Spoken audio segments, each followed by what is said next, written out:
What are the downsides of being the popular kid in high school? My friendship with Owen was evidence that boy-girl friendships don't work, but not for the reason you're thinking. Our friendship started when we were 14. He was the wild card, the type to validate any bad decision you made. And since we lived in Ireland, where the socially acceptable drinking age is 12, he was dangerous. Except I didn't see it that way. Back then, all I knew was that he was fun to be around, and he just got me. Plus, we had practically built an empire together, because he had like 15 male friends, and I had almost 25 female friends, so we'd both be invited to literally everything. So in the summer before senior year, we were practically the king and queen of people our age in Dublin, until Owen took it too far. You see, he had a crush on this girl called Zoe, and I could see why. She was Eastern European, and was practically the beauty standard. So, like any good friend, I tried many times to set them up together. But, well, let's just say she was not picking up what Owen was putting down. But Owen kept trying, except not in a creepy way, more like in a puppy chasing its own tail kind of way. So one day in July, me, Owen, and our empire were hanging out around Stephen's Green, one of the biggest shopping centers in Dublin. We were around 17 and it was 77 degrees Fahrenheit, super hot for Ireland. And just like the stereotype, we were all drunk as heck. And that's when I learned just how R-worded Owen really is. Let me paint the picture. It was right after the pandemic. None of us were 18, and we had run out of alcohol. So Owen did what any respectable 17-year-old would do in that situation. He grabbed Zoe's hand sanitizer and started pouring it into his mouth. I tried to grab it from him. He won that battle. Our entire empire was laughing and cheering him on, like it was the funniest thing in the world. In that moment, I realized that, to them, we were nothing more than the party holders. Within minutes, his eyes were rolling to the back of his head. He was staggering around and falling into the outside seating area of the nearby restaurants. I tried to pull him to the side and get him to the recovery position, but I wasn't strong enough to do it alone, and no one wanted to help, until I started shouting at the 6-foot boys with their hands in their pockets. And luckily, we managed to get him to vomit in an alley. My heart was racing while I called the ambulance, but while we waited, he began to regain consciousness. Before I continue, you have to know Owen hates physical contact. Even when our hands accidentally brush against each other,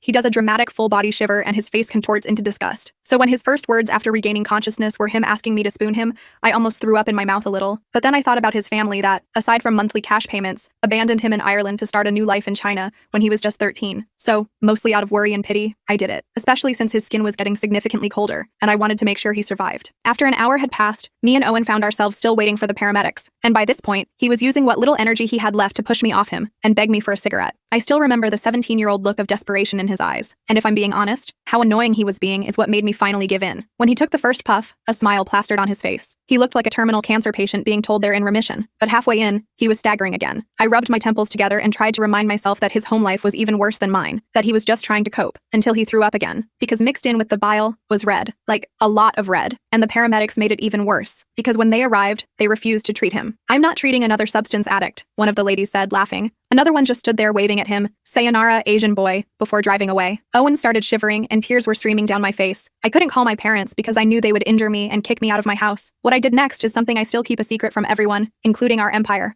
I can't tell you what happened next in this video. The full story is on my channel.